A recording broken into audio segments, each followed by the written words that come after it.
여호와여, 내가 수척하였사오니 긍휼히 여기소서. 여호와여, 나의 뼈가 떨리오니 나를 고치소서. 나의 영혼도 심히 떨리나이다. 여호와여, 어느 때까지니까. 여호와여, 돌아와 나의 영혼을 건지시며 주의 인자심을 인하여 나를 구원하소서. 하나님은 영이시니 예배하는 자가 영과 진리로 예배할지니라. 찬송 5장입니다.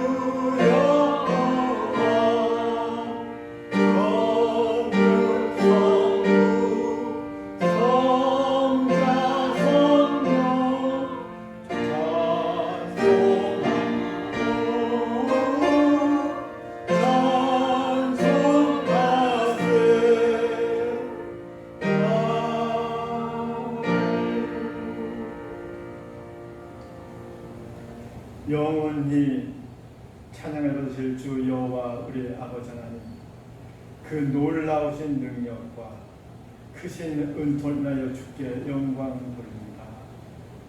죄와 사망에서 우리를 건지신 주 예수 그리스도의 구속의 은혜를 길이길이 찬양하오며, 오늘도 우리와 함께 하시고 날마다 성결케 하시는 성령의 교토하시나여 찬송을 부릅니다.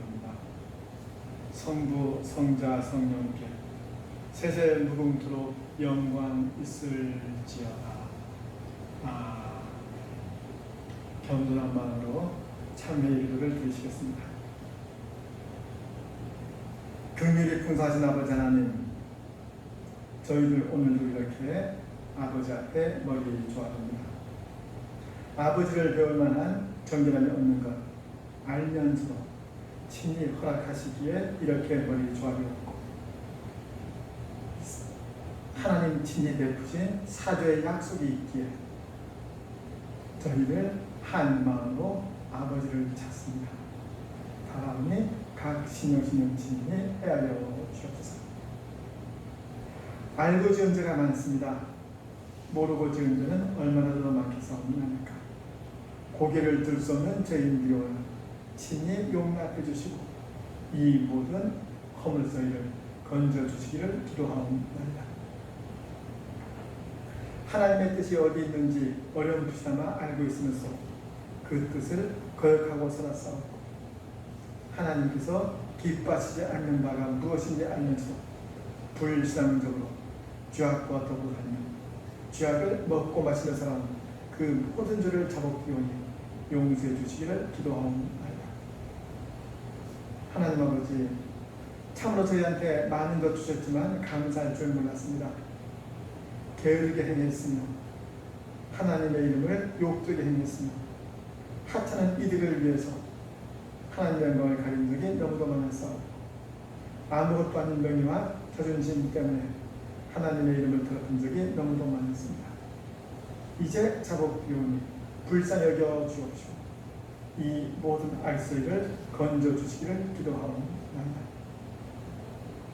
지금은 하나님 아버지와 나 혼자만이 알고 있는 죄악들을 생각하면서 묵묵히 침묵으로 참회의 기도를 계속 드리오니,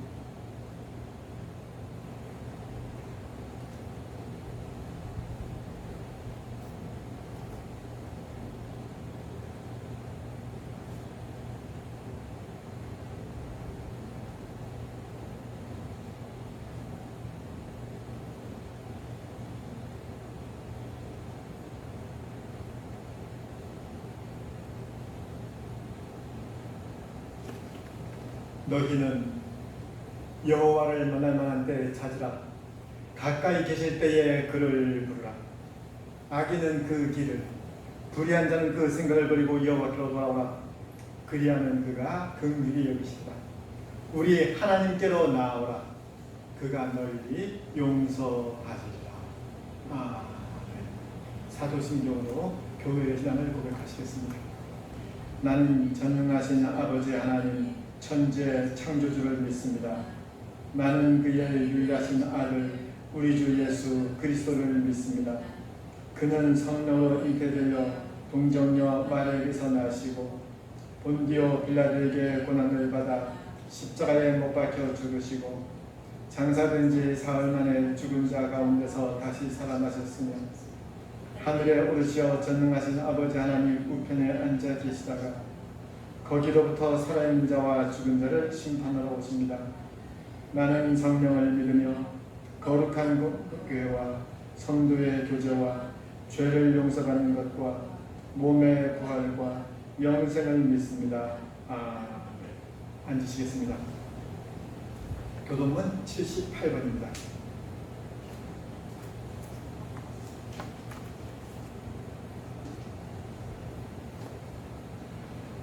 너희는 마음에 근심하지 말라. 하나님을 믿으니 또 나를 믿으라. 내가 아버지 집에 거할 곳이 많구나. 그렇지 않으면 너희에게 이렇습니다. 내가 너희를 위하여 거처를 예비하러 가노니 가서 너희를 위하여 거처를 예비하는 내가 다시 와서 너희를 내게로 영접하여 나 있는 곳에 너희를 있게 하리라. 내가 어디로 가는지 그 길을 너희가 아느니라.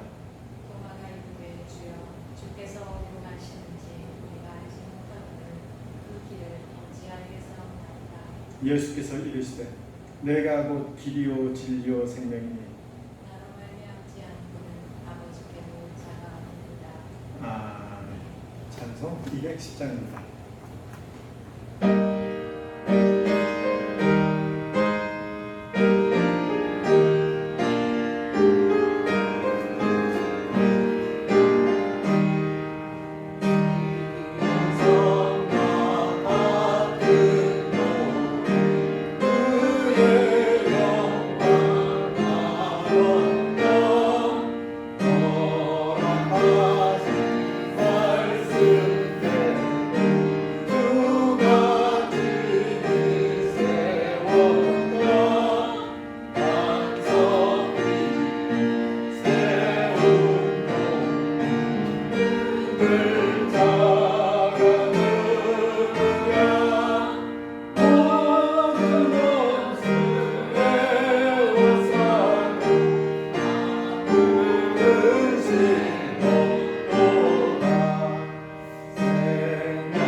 예배를 위해서 이현주 성도님 기도 인도하시겠습니다.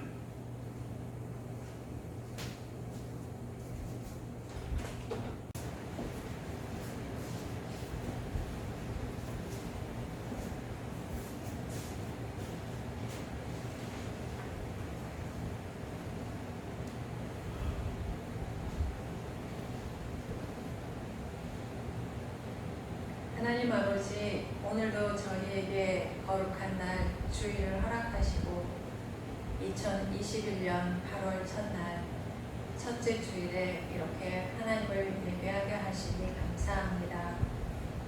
잦아들지 않는 코로나19 바이러스로 인하여 오늘도 교회에 속한 성도들이 예배당에 모여 함께 예배하지 못하고 이 시간 각자의 처소에서 하나님을 예배합니다.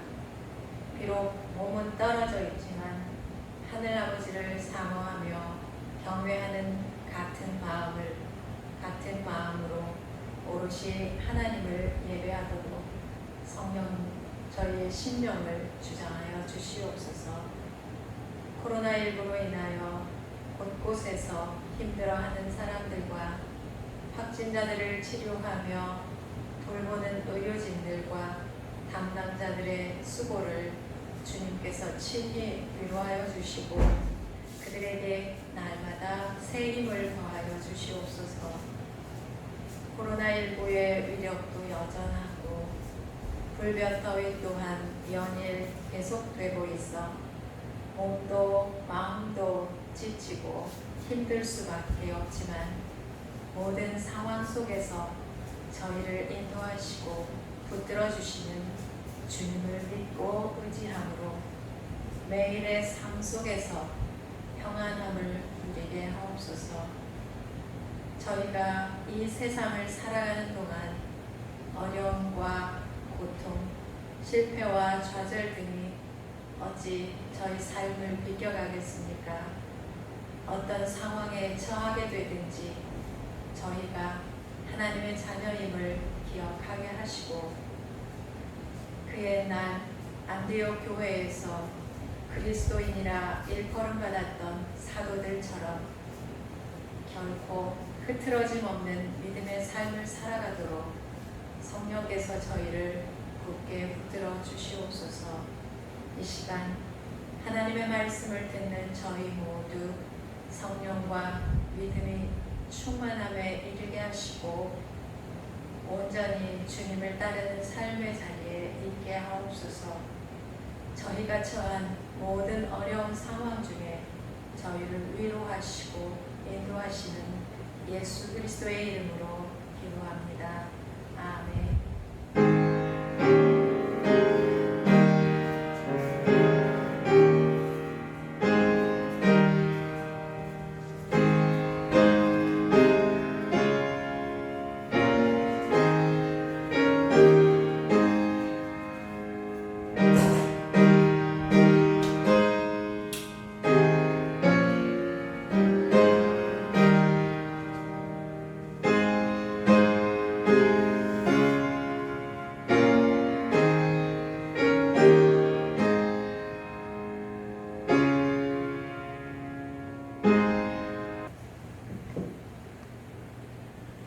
하나님 말씀 사도행전 13장 13절에서 43절입니다.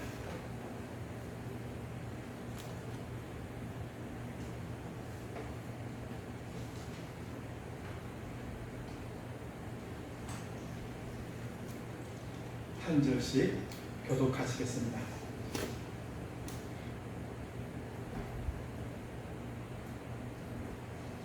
바울과 및 동행하는 사람들이 바보에서 배 타고 밤빌라에 있는 버가에 이르니 요한은 그들에게서 떠나 예루살렘으로 돌아가고 그들이 버가에서 더 나아가 비시디아 비옥에 이르러 안식일에 회당에 들어가 앉으니라.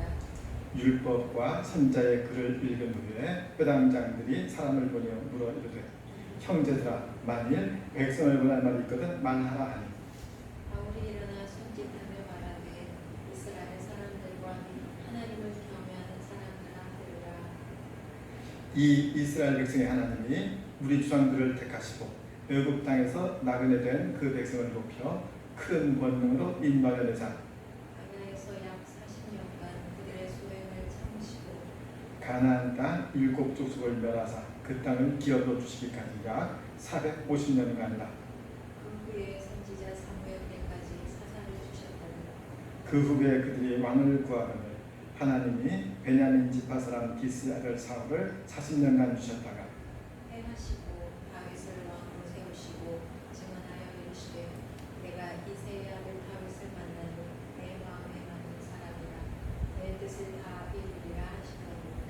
하나님이 약속하신 대로 이 사람의 후손에서 이스라엘을 위하여 구주를 세우셨으니 곧 예수라. 그가 오시기에 앞서 요한이 먼저 회개의 세례를 이스라엘 온 백성에게 전파하니라. 요한이 그 달려갈 길을 마칠 때에 말하되 너희가 나를 누구로 생각하느냐? 나는 그리스도가 아니라 내 뒤에 오시는 이가 있으니 나는 그 발에 신발끈을 풀기도 감당하지 못하려 하였으니. 형제들아, 아브라함의 후손과 너희 중 하나님을 경외하는 사람들아, 이 구원의 말씀을 우리에게 보내셨거니 예루살렘에 사는 자들과 그들의 관리들이 예수와 및 안식일마다 외우는 바 선자들의 말을 알지 못하므로 예수를 정죄하여 선자들의 말을 응하게 하였도다. 죽일 죄를 하나도 찾지 못하였으나 빌라도에게 죽여달라 하였으니 성경에 그를 가르쳐 기록한 말씀을 다 응하게 하는 것이라. 후에 나무에서 내려다가 무덤에 주었으나 하나님이 죽은 자 가운데서 그를 살리신지라. 갈릴리로부터 예루살렘에 함께 올라간 사람들에게 여러 날 보이셨으니 그들이 이제 백성 앞에서 그의 증인이라. 우리도 조상들에게 주신 약속을 너희에게 전파하노니 곧 하나님이 예수를 일으키사 우리 자녀들에게 이 약속을 이루게 하셨다 하니라. 시편 둘째 편에 기록한 바와 같이 너는 내 아들이라 오늘 너를 낳았다 하셨고 또 하나님께서 죽은 자 가운데서 그를 일으키사 다시 썩음을 당하지 않게 하실 것을 가르쳐 이르시되 내가 다윗의 거룩하고 보는 자를 너희에게 주리라 하셨으며 또 다른 시편에 일렀으되 주의 거룩한 자로 썩음을 당하지 않게 하시다 하였느니라. 다윗은 당시에 하나님의 뜻에 따라 섬기다가 장래와 그 조상들과 함께 묻혀 썩음을 당하였으되 하나님께서 살리신 이는 썩음을 당하지 아니하였나니. 그러므로 형제들아 너희가 알 것은 이 사람을 힘입어 죄 사함을 너희에게 전하는 이것이며 또 모세의 율법으로 너희가 의롭다심을 얻지 못하던 모든 일에도 이 사람을 힘입어 믿는 자마다 의롭다심을 얻는 이것이라. 그런즉 너희는 선지자들을 통하여 말씀하신 것이 너희에게 미칠까 삼가라. 일렀으되 보라 멸시하는 사람들아 너희는 놀라고 멸망하라.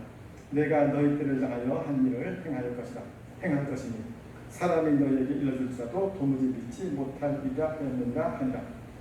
그들이 나갈새 사람들이 청하되 다음 안식일에도 이 말씀을 하라 하더라.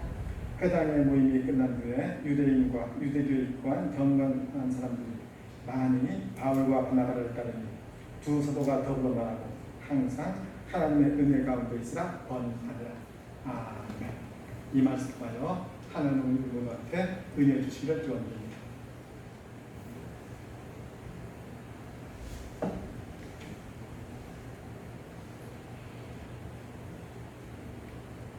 지난 시간에 바울 바나바가 바보에서 마술사 엘마를 제압하고 총독 서기오 바울을 회심시키는 내용 확인했습니다. 바로 앉으시고요. 자세 바로 합시다. 이제부터 시작되는 선교 사역이 사람을 설득시키는 문제가 아니고 그 사람을 억압하고 있는 그 악한 영을 깨뜨리는 싸움이다. 이 뜻이라고 했어요. 그리고 거기에서 밤빌라에 있는 그 버가를 거쳐서 비시디아 안디옥에 이릅니다. 그런데 문제가 생겨요. 수행원으로 따라 나섰던 그 요한이 선교 사역을 중도에 포기하고 예루살렘으로 돌아간 겁니다. 왜 돌아갔을까요? 뭐 우리야 모르죠. 근데 당시 상황 한번 상상해 보면요. 설마 요한이 나 그만 돌아가겠소 했는데 바울 바나바가 그래 잘 생각했어. 흔쾌히 뭐 손 흔들면서 환송해주고 이러지 않았겠죠. 분명히 만류했을 겁니다. 그 만류를 뿌리쳐 갔을 거예요. 근데 그 내용의 성경이 없으니까 우리가 알 수는 없고요. 그냥 짐작만 할 수 있습니다. 이 요한이 상당한 부잣집 도련님이었습니다. 오순절 마가다락방에 성령이 임했다. 그 마가다락방이 마가 요한네 집이었어요. 말로는 다락방이라고 그러는데 뭐 지붕이 있는 옥상 이게 맞습니다. 옥상인데 지붕이 있어요. 그러니까 그런 공간에 120명이 모인 겁니다. 여러분 집에 손님 몇 명이나 초대하셨어요? 마가요한 집은 2층에만 120명이 앉을 수 있었어요. 요한이 그런 대저택에서 자랐단 말이에요. 요즘이야 뭐 해외여행 가는 게 별로 대단한 일이 아닙니다만 이 시대는요, 평생 살아도 그 나라 울타리를 벗어나는 일이 거의 없습니다. 그러니 해외로 선교 간다, 이 말에 호기심이 생겼을 수 있겠죠. 그래서 따라 나섰는데, 근데 일정이 너무 힘든 겁니다. 애초에 선교보다 해외여행에 더 마음이 있었으면 더 그렇겠죠.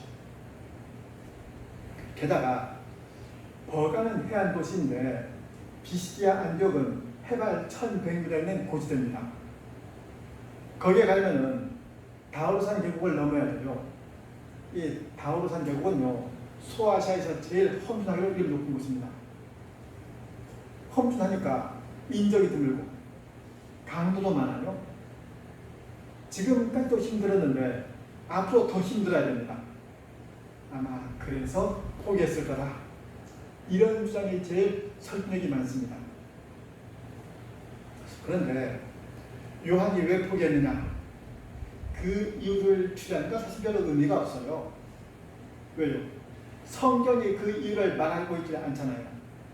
그럼 성경이 아무 말 안 한다, 이 자체만으로 우리는 메시지를 얻을 수 있어야죠. 어떻게 해요? 요컨대 요한은 선교 사역을 중도에 포기한 사람입니다. 설마 사소한 이유로 포기했을까요? 나름대로 생각하는 이유가 있었겠죠. 나름대로 피치 못할 사정이 분명히 있었을 겁니다. 그런데 성경이 거기에 전혀 관심을 안 보여요. 요한은 중도에 포기했다, 끝, 이겁니다. 이런 평가가 당사자인 요한이야 물론 서운하겠죠. 그런데 인심야박한 전당포 주인이 지금 요한을 이해하지 않는 게 아닙니다. 하나님 말씀인 성경이 요한을 이해를 안 해요. 그럼 성경이 이해 안 하는데 우리가 공연히 그 이유를 상상하면서 요한을 이해해줄 하등 이유가 없죠. 오래전에 종로에서 누군가를 만나게 간 적이 있습니다. 약속 시간에 맞게 나가서 기다리는데 연락이 왔어요. 20분쯤 늦는답니다. 그렇게 해서 아무개나 20분 늦게 만났죠. 만난 다음에 생각해보니까 뭔가 좀 이상한 거예요. 늦는다고 얘기를 하면은 늦어도 되는 자격이 생기는 걸까요? 늦는다고 말하면은 제재에 온 것하고 같은 겁니까? 물론 늦는다고 연락했죠.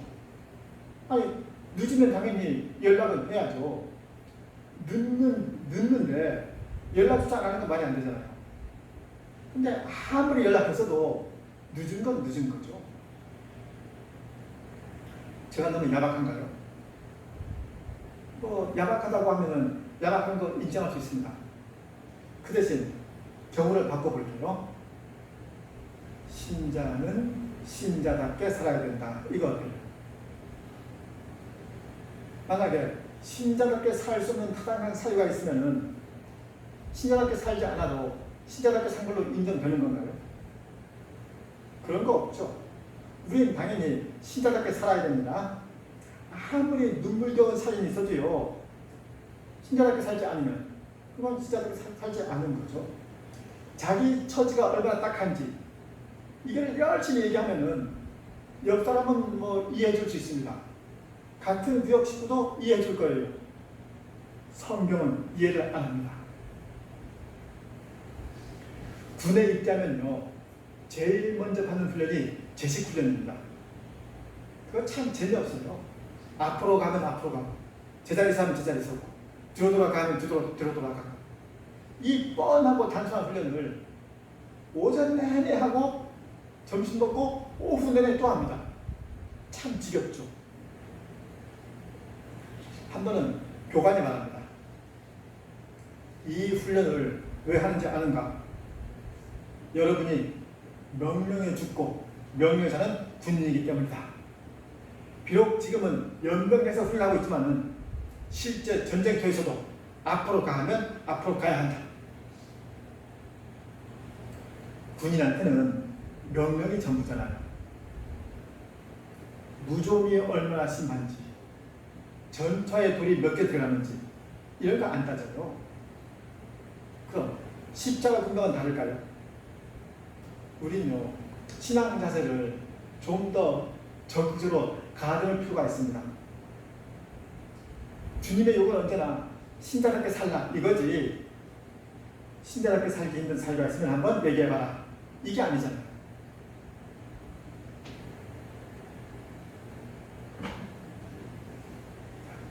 하여간 이렇게 해서 요한은 중간에 예루살렘으로 돌아갔고요. 바울하고 바나바만 비시디아 안디옥에 도착했습니다. 16절로 41절이 전부 다 바울이 비시디아 안디옥에 있는 그 회당에서 행한 설교 내용이에요.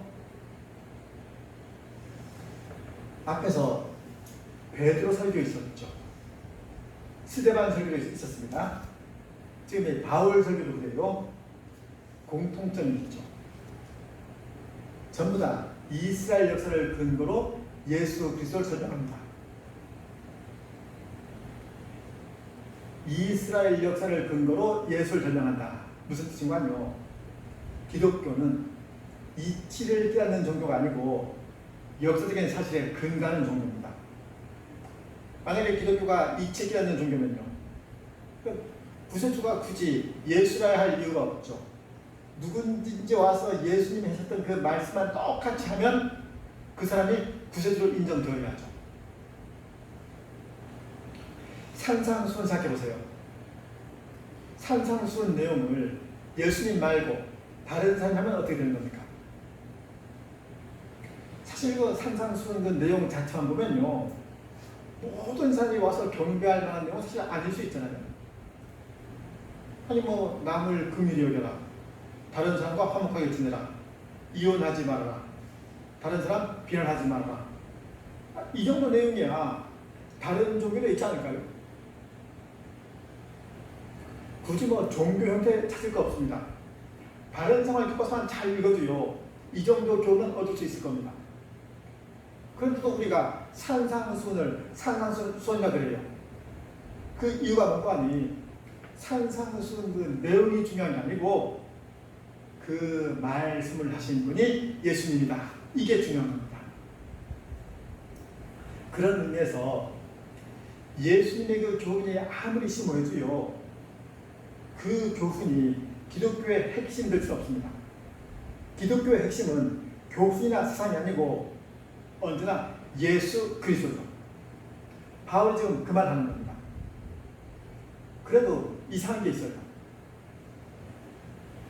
바울은 한때 스데반을 죽이는데 앞장섰던 사람입니다. 스데반이 설교를 하자 그 설교를 알아듣고 회개한 게 아니고 도리어 그런 말 하는 스데반을 돌로 쳐 죽여 마땅하다고 했던 사람이란 말이에요. 그랬던 바울이 이제 와서 설교를 합니다. 그렇다 그래서 스데반이 한 말과 전혀 다른 말 하고 있느냐? 아니잖아. 스데반도 이스라엘 역사를 말했고 바울도 이스라엘 역사를 말합니다. 이런 게 어떻게 가능할까요? 자기는 스데반 설교에 무동도 안 했으면서 다른 사람은 자기 설교를 듣고 회개하길 바란다. 이게 말이 돼요? 혹시 바울이 상당한 달변가여서 같은 메시지라도 스데반보다 훨씬 더 잘 전할 수 있다, 그건 모르겠는데 그렇지도 않잖아요. 바울의 달변가라는 말은 성경 어디도 없습니다.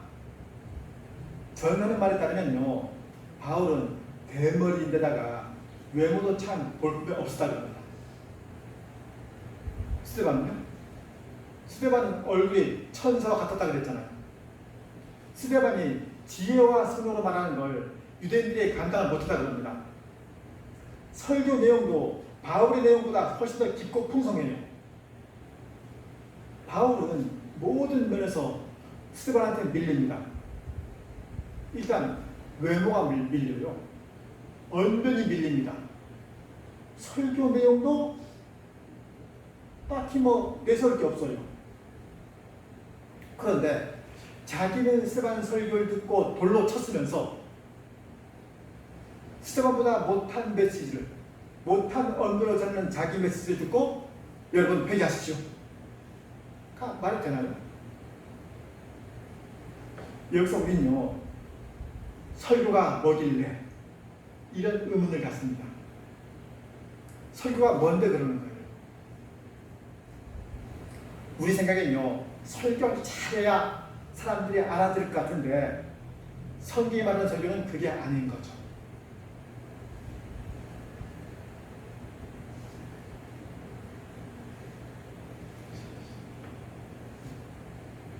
우리나라 기독교는요, 다른 나라 기독교에 비해서 예배 횟수가 많습니다. 일단 주일에 기본적으로 2번 이상, 수요 예배, 금요철 예배, 구역 예배. 구역 예배는 목사가 직접 인도하지 않네요. 그리고 새벽 예배.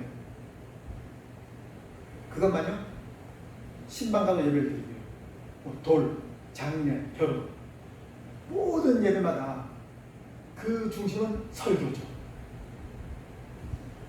설교가 빠지면 예배가 아닌 게 돼요. 그럼 교회에서만 그렇게 설교가 많냐? 아니죠. 기독교 서점 가면요, 설교집이 넘쳐납니다. 유명한 목사들 설교집을 입맛대로 골라 읽을 수 있어요. 책에서만요, 인터넷에 접속만 해도 얼마든지 이름난 목사 설교자들의 설교를 들을 수 있죠. 또 극동방송, 기독교 방송, TV로도 들을 수 있습니다. 진짜 말씀의 홍수인데 이런 환경이 오히려 부메랑이 될 수 있습니다. 어떻게 해요? 아무도 설교를 하나님의 제가 주시는 그 말씀으로 받지 않습니다. 어떻습니까? 여러분, 설교가 하나님의 말씀 맞습니까? 그냥 예배 때 의례 반복되는 요식행위 아닌가요? 어차피 들어봐야 뻔한 얘기다, 그런 생각인지 사실 설교 듣는 자세가 적극적이지 않죠. 그러니까 자세가 바르지 않습니다. 다 고개를 푹 숙여요. 옷깃을 여미고 하나님 말씀 받아야 되는데 전부 고개 숙이고 딴 생각합니다. 근데 설교에 대한 별 기대는 없는데 그러면서도 모든 교인이 또 설교 잘하는 목사를 찾습니다. 저는 사실 그 이유가 납득이 안 돼요. 어차피 설교 말씀으로 살 것도 아니잖아요. 설교 말씀을 자기한테 주신 그 메시지로 받지도 않잖아요. 그러면서 설교 잘하는 목사를 왜 찾을까요? 차라리 설교를 짧게 하는 목사, 이런 목사가 어때요? 설교 말씀대로 살 마음이 있으면 설교 잘하는 목사 찾을 게 아니고 설교를 제대로 하는 목사 찾겠죠. 성경 말씀을 정확히 풀어주는 목사를. 근데 전부 다 설교 잘하는 목사 찾습니다. 혹시 그 이유가 목사가 그나마 설교도 잘해야 예배 시간이 덜 지어서 아닌가요? 만약 그렇다면 상당히 안 좋은 발상입니다. 대체 어떤 설교가 잘하는 설교인가요? 그 무성 영화 시대 그 변사같이 자유자재로 사람들을 웃기고 울리는 재주가 있는 그런 설교가 잘하는 설교입니까? 듣는 사람들 마음을 다 휘어잡는 만큼 흡입력 있게 설교를 하는, 그게 잘하는 건가요? 들을 때마다 가슴이 쿵쾅거리는 그런 반응을 만들어내는 설교는 어때요? 물론 설교도 설득 커뮤니케이션의 형태를 갖습니다. 설교자한테 그런 능력이 있으면 그건 참 다행이겠죠. 아무리 그래도 그런 걸 기대하는 마음으로 설교를 듣는다, 그건 옳지 않습니다. 설교를 어쩌다 한 번 하는 것도 아니고 1년 내내 하는데 어떻게 모든 설교마다 히트를 칠 수 있겠느냐? 그건 욕심이다. 교인들이 감동할 만한 설교는 1년에 2번쯤 하면 더 굉장히 잘하는 설교다. 곽선희 목사가 한 얘기입니다. 곽선희 목사는 우리나라를 대표하는 설교가입니다. 지금은 은퇴했습니다. 물론 그게 객관적인 근거가 있는 건 아니겠습니다만 하여간 명설교로 꼽히는 사람이 그런 말을 했단 말이에요. 교인들 마음에 감동을 주는 설교는 1년에 두 번만 할 수 있으면 엄청 훌륭한 거다. 그런데 교인들 생각은 다르죠. 설교를 하나님이 자기한테 주는 그 메시지로 받는 게 아니고 단지 듣고 평가한단 말이에요. 그러니까 설교 때마다 뭔가 새로운 자의기를 기대합니다. 그런 게 없으면요. 심지어 요즘 설교는 들을 게 없어. 이런 말까지 하죠. 혹시 설교자가 성경에 없는 말을 하고 있으면 그럼 들을 게 없는 게 맞습니다.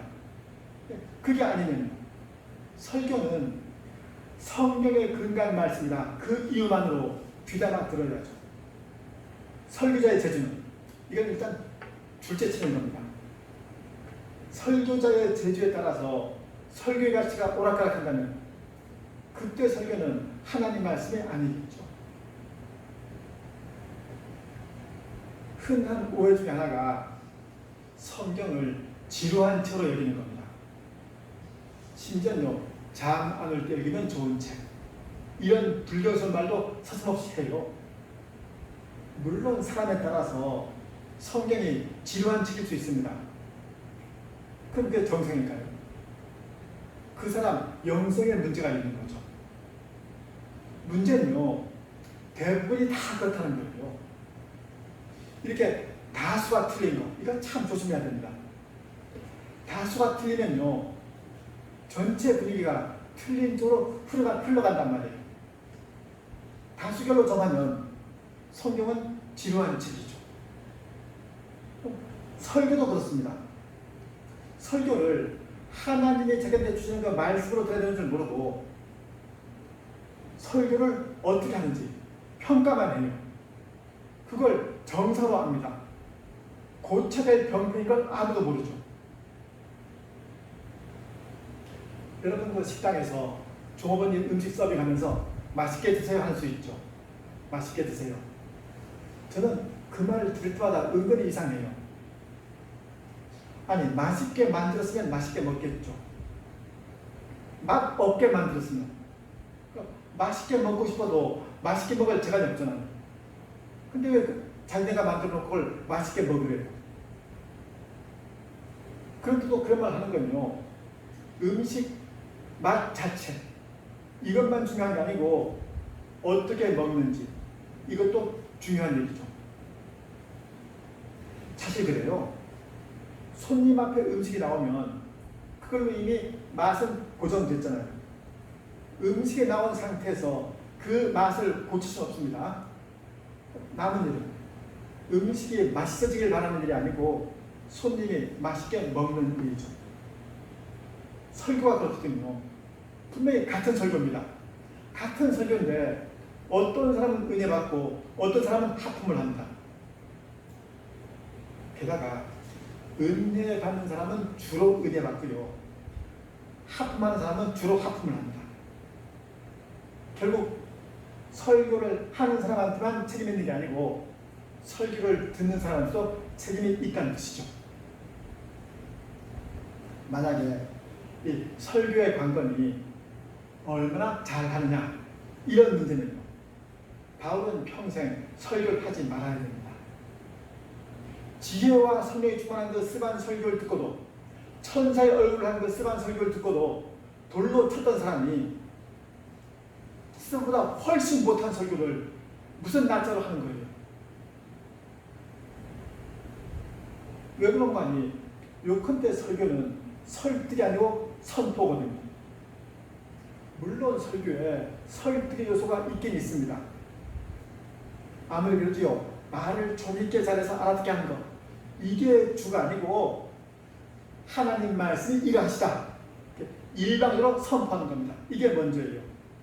일단 설교자가 선포하면 나머지는 듣는 사람 책임인 거죠. 바울이 이걸 알았습니다.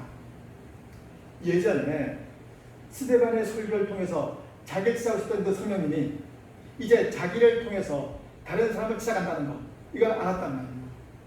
그래서 설교를 하는 겁니다. 오늘 제목이 바울의 첫 설교 이렇게 되어 있죠. 흔히 본문을 바울의 첫 설교라고 합니다. 근데 사실은 첫 설교 아니거든요. 본문 앞에 4절, 5절 보세요.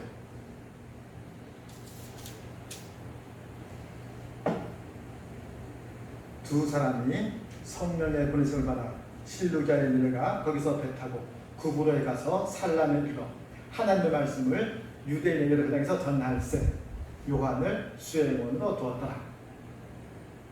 선교여행 출발해서 처음 도착한 곳이 구브로 섬에 있는 살람이었습니다. 그 살람에 있는 유대인 여러 회당에서 설교했어요. 그러니까 첫 설교님이 지나갔잖아요. 근데 그때는 바울의 설교능이 어떤 건지 이게 없었어요. 그냥 회당에서 말씀 전했다. 이걸로 끝이었습니다. 설교 내용은 말 안 하다가 그 다음 바보에서 마술사 얼마를 물리친 다음에 그 다음에 설교 내용을 공개하죠. 뭐예요? 이제부터 시작되는 그 선교사에게 관건은 사람을 어떻게 설득시키냐 이 문제가 아니고 그 사람을 억압하는 악한 영을 깨뜨리는 싸움이다. 이걸 밝힌 연후에 설교 내용을 공개하는 겁니다. 선교 사역이 영적 전투인 것처럼 설교 또한 그렇습니다. 설교는요, 어느 만큼 잘 알아듣느냐, 어느 만큼 말귀를 잘 알아듣느냐 이 문제가 아니고 영에 속한 문제입니다. 악한 영에 사로잡힌 사람한테는 그 어떤 종교도 소용이 없어요. 아니 그럼 악한 영한테서 해방되어서 설교를 들을 수 있게 되었는데도 설교에 합당하게 반응하지 않는 사람은 어떻게 된 영혼일까요? 그런 사람은 요한과 같은 경우죠. 어떻게요? 물론 자기 나름대로 태어난 사유가 있었겠지만 어쨌든 중간에 포기한 사람입니다. 자기 생각으로는 하나님 말씀에 반응하는 것보다 더 급한 일이 있단 말이에요. 근데 성경은 그 이유가 뭐였는지 전혀 관심을 안 보이죠. 요한은 그들에게서 떠나 예루살렘으로 돌아갔더라. 이걸로 끝입니다. 이제 그럼 우리 모습을 한번 확인해 보십시다. 우리한테는 설교가 들리는가요? 혹시 설교가 들리지 않으면 그건 별 수 없어요.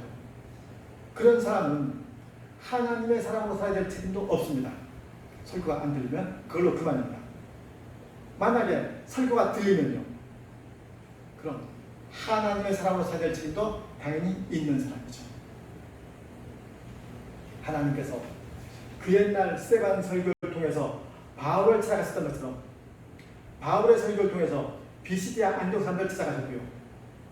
지금은 설교를 통해서 우리를 찾아가고 있습니다. 하나님 말씀이 들릴 때마다 오직 거기에만 생명이 있는 걸 알아서 언제나 하나님 보시기에 합당하게 반응하는 것, 그게 우리의 책임이죠. 우리는요, 그 책임을 감당하려 작정하고 이렇게 모인 사람들입니다. 기도하시겠습니다. 아버지 하나님 감사합니다. 오늘도 저희들 같은 마음으로 하나님 아버지를 예배하는데 같은 처소가 아닌 것 아버지께서 아십니다. 다음은 이런 일 영으로도 저희를 굽어 살펴주옵소서. 주일이면 을에 모이는 그 지극히 일장적인 일조차 저희한테 당연히 주어진 권리가 아니었다는 사실 앞에서 정녕 두렵고 떨리는 마음으로 저희 행보를 살필 수 있게 하여 주옵소서. 하나님은 하늘에 계시고 저희는 땅에 있사오니 저희의 모든 것이 제한되어 있을 수밖에 없습니다. 제대로 알지도 못하고 제대로 행하지도 못합니다. 그저 하나님이 저희 주인인 줄 알아서 선포되는 말씀 앞에 겸손히 머리 조아리게 하시고 하나님을 아버지가 본다는 그 사실에 힘입어 하루하루를 유연하게 살아낼 수 있게 하여 주옵소서. 비록 흔들린 삶을 살고 있을지라도 하나님 말씀은 늘 산 같은 줄 알아서 그 말씀만 저희에게 푯대 삼게 하시고 그 말씀으로 늘 저희를 점검할 수 있게 하여 주옵소서. 예수 그리스도의 이름으로 기도드리옵나이다. 네. 찬송가 214장입니다.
헌금 시간입니다.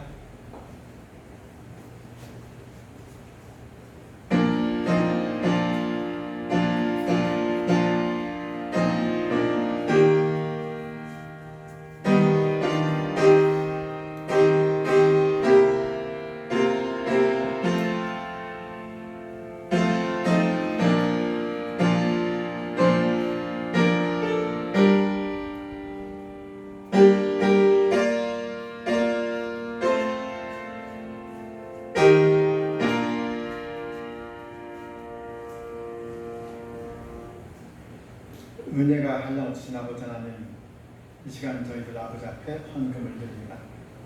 죄가 전비된 저희를 아버지 상의 전비인 자리로 옮겨주신 그 무한한 사랑에 감사하여 이엠을 드리오니 기쁘게 연락하여 주옵소서.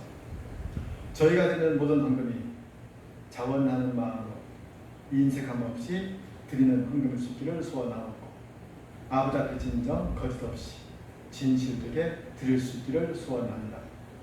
주일 헌금과 11조 헌금, 감사헌금, 선교헌금, 건축헌금 드리는 모든 손길마다 은혜 더하여 주옵소서. 세상에서 그 소망하는 그 모든 일마다 하나님의 함께하심과 복주심이 더욱 풍성히 나타날 수 있게 하여 주옵소서. 아버지 하나님, 그 옛날 마리아가 주님 발에 향유를 부음으로 향유 내음이 집안에 가득했던 것 기억하오니, 이제 저희가 드리는 이 헌금 통해서도 같은 일이 일어날 수 있게 하여 주옵소서. 저희가 이 헌금을 드림으로 저희가 주님을 섬기는 사람을 밝히 드러나게 하시고, 저희가 주님을 섬긴 향취가 주변 모두에게 퍼지게 하여 주옵소서. 그 일 위해서 마땅히 저희의 옥합을 깨뜨리게 하시도록 주님께서 그 일을 기뻐하시는 그 사실 앞에서 저희 역시 가장 크게 기뻐할 수 있게 하여 주옵소서. 예수 그리스도의 이름으로 기도드리옵나이다. 다 함께 일어나서 찬송 6장 같이 부르시겠습니다.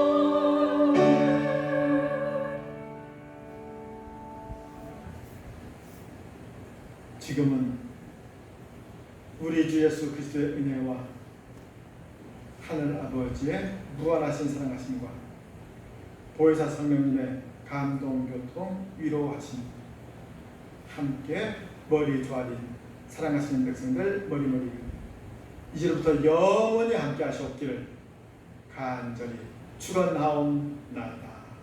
아멘.